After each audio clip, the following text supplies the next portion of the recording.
Vamos conhecer um princípio da palavra do Senhor Deus, que fala sobre a meditação na palavra. O que é meditar na palavra? As pessoas que não têm entendimento, eles acham que meditar na palavra é você pegar a Bíblia e começar a fazer um estudo da palavra. Não é isso. A meditação na palavra de Deus é um princípio tão poderoso que faz a diferença. E nós vamos ler um texto agora e você vai ter entendimento claro do que é meditar na palavra, porque nós vamos falar de 5 princípios: oração em línguas, meditação na palavra, jejum, louvor e adoração.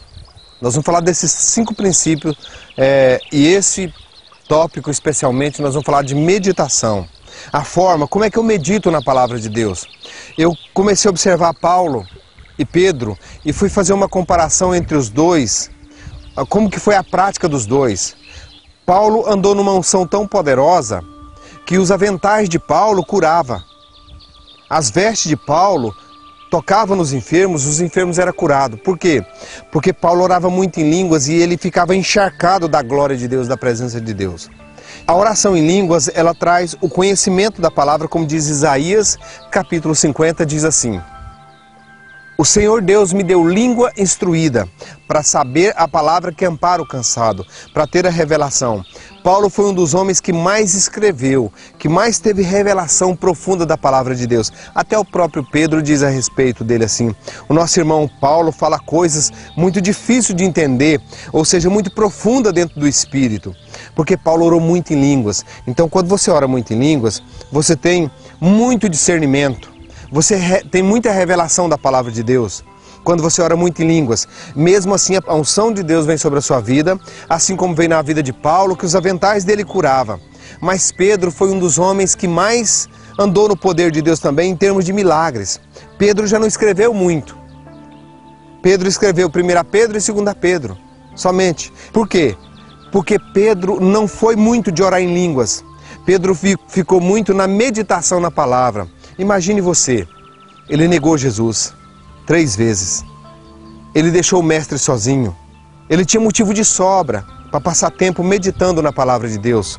Mas Pedro, pela meditação na palavra de Deus, a sombra de Pedro curava. Então a meditação na palavra, ela te traz um poder que ao raio de ação que você está, até no raio de ação onde você se encontra, há uma glória manifestada, há um poder manifestado. Como é que eu medito na palavra de Deus, sendo que não é ler a palavra, não é estudar a palavra, meditar na palavra? O Espírito Santo me levou no Salmos 1. Bem-aventurado o homem que não anda segundo o conselho dos ímpios, nem se detém no caminho dos pecadores, nem se assenta na roda dos escarnecedores.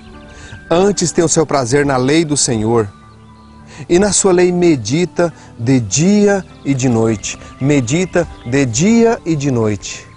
Mas vamos pensar bem. De noite não foi feito para dormir? A noite não foi feito para dormir? Como é que eu vou meditar na lei do Senhor de noite? A meditação é um versículo que você pega. Salmo 1. Bem-aventurado o homem que não anda segundo o conselho dos ímpios, nem se detém no caminho dos pecadores. Você está lá no seu banheiro, tomando banho, lá se lavando, lá no volante do carro, dirigindo, e você está bem-aventurado. O que é bem-aventurado? O que é bem-aventurado? Bem-sucedido. Você vai fazer uma viagem. Vai fazer a viagem de férias do seu sonho. Um dia antes da viagem, como é que você dorme? Você dorme pensando, e se você acordar, você acorda pensando na viagem o tempo todo. É isso que tem que fazer com a lei do Senhor. Você pega os versículos da palavra, Romanos 8, 1. Portanto, agora nenhuma condenação há para aqueles que estão em Cristo Jesus, que não anda segundo a carne, mas anda segundo o Espírito. Portanto, agora, não é amanhã, não é antes de ontem, não é depois de amanhã, portanto, agora nenhuma condenação há. Agora, nesse exato momento, nenhuma condenação há para aqueles que estão em Cristo Jesus. Está na palavra, está na verdade, andando com Jesus. Portanto, agora nenhuma condenação há para aqueles que estão em Cristo Jesus, que não anda segundo a lei, mas anda segundo a graça.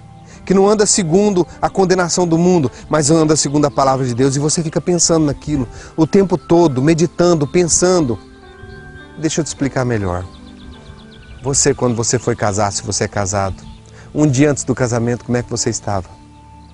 Você estava completamente encharcado do seu casamento. Será que eu estou esquecendo alguma coisa? O terno, a noiva então. A noiva, nossa, o meu buquê, nossa, o meu sapato, nossa, o meu cabelo, a minha unha. E ela está toda envolvida, corpo, alma dela, tudo envolvido no processo do casamento.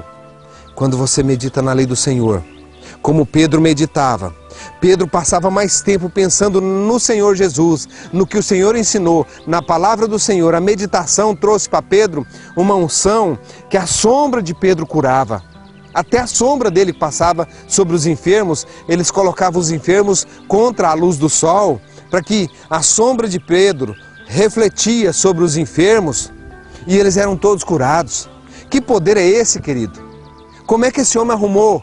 Qual as práticas desse homem, do apóstolo Pedro, para andar nesse poder? Meditação na palavra. Gasta muito tempo pensando aqui, amado. E você vai andar numa graça muito grande. Pensa, medita, leia, fica, guarda, anda nessa palavra. Pensa nela, pensa o máximo que você puder. E coloca sua mente dentro da palavra de Deus. E você vai ver a sua mente sarada, seu corpo sarado. Então, isso é meditação na palavra. Medita na lei do Senhor de dia e de noite. E você será bem sucedido em tudo que fizer. Que você, a partir de hoje, possa ser um homem e uma mulher que medita de dia e de noite. E você vai ver a diferença na sua vida. A sua sombra também vai curar. Aonde você passar, as pessoas vão ser livres. Em nome de Jesus. Amém?